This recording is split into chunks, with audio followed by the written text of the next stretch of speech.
Now that we've discussed crisis prevention techniques, let's take a look at how we might adjust these techniques to meet the needs of special populations we serve, such as children with ADHD, children on the autism spectrum, and children who have experienced trauma.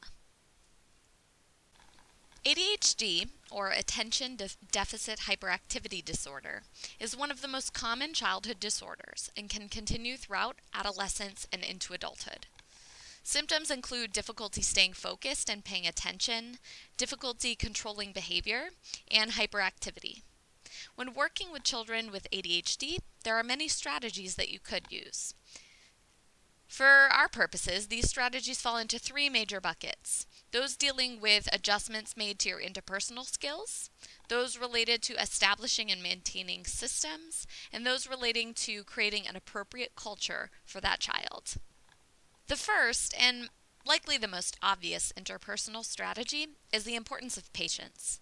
By maintaining a calm and composed presence, the situation will be far less likely to escalate. Additionally, making sure to consistently look for process-based and inherent-based successes of the child, and recognizing these accomplishments with lots and lots of praise is a great strategy to follow. A process-based recognition might be looking out for the way the child stands in line or follows the rules. An inherent-based success could be that the child is sharing toys with friends or giving a compliment. Another best practice is to maintain clear and open communication between parents, school, and out-of-school time programs about strategies that work well for this particular student. If a parent has discovered a system for de-escalating their child, it could very well be adopted in your interactions with the child. One additional strategy is referencing role models and examples of famous people who have ADHD in your conversations with the child. Some examples of celebrities with ADHD are Justin Timberlake, Jamie Oliver, Will Smith, Jim Carrey, Howie Mandel, Beyonce, and Pete Rose. Using these examples might demonstrate to that child that there are many other people out there with ADHD who have learned to self-regulate and have become highly successful. Moving on to systems, one helpful system in working with children with ADHD is implementing a behavior improvement plan. Many schools and districts implement these plans, and so it might be useful to check in with your child's teacher to ensure consistency in behavior management techniques. You might also work out a secret signal with that child to indicate when a behavioral change is needed. This signal should be simple and easily recognized by the child. A visual signal like holding up 3 fingers in the air, or a verbal signal such as the words code blue. The signal could work both ways, with you giving the signal to indicate that the child is exhibiting inappropriate behavior, or the child could give a signal to indicate that they are escalating and need a break.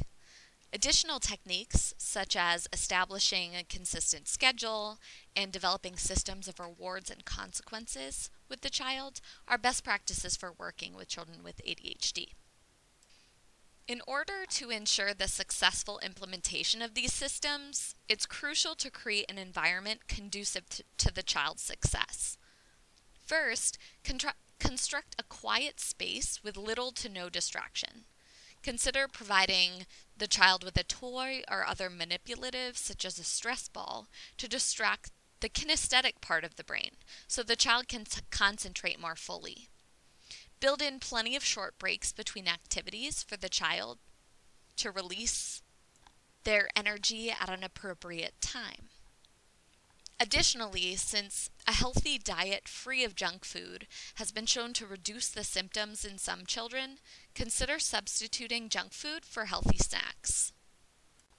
Autism spectrum disorder is characterized by deficits in social communication and social interaction, as well as by restricted, repetitive patterns of behavior, interests, and activities. Kids on the spectrum have a very wide range of needs, and the more you get to know the child, the easier it is to determine how best to support them. Support strategies for children with autism can be grouped into 2 main buckets, those related to sensory stimuli and those requiring you to meet the child where he or she is.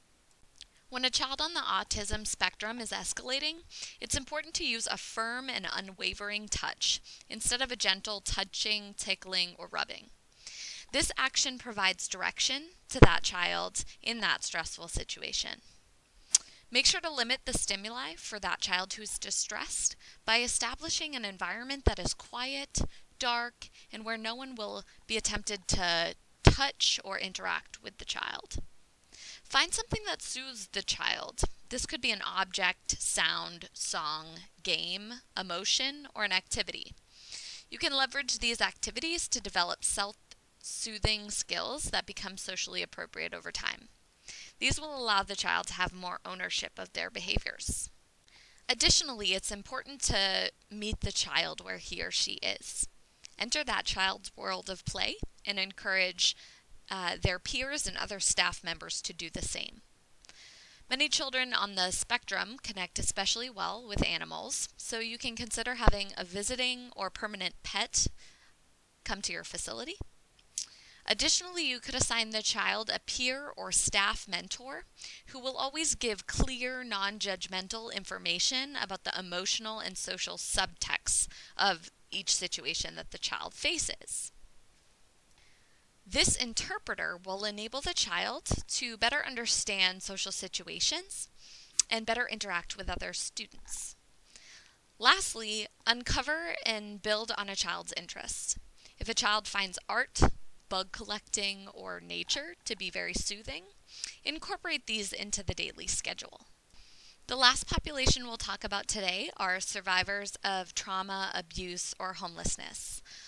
So I'm going to provide you a couple of strategies, 3 main strategies, to deal with this specific subset of kids.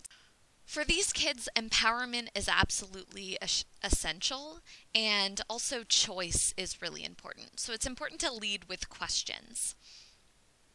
Ask for permission before you touch these children.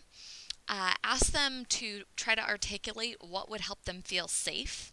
And also ask that child if he or she is willing to trust you to do a specific and time-measured thing. This will allow that child to have expectations of when and how that task will be completed. In addition to asking for that child's trust, make sure you show that child that you are willing to trust him or her to do a specific task, and make sure it's also specific and time measured. Lastly, make sure to encourage that child to tell others and you to say no when appropriate, and praise that child for doing so.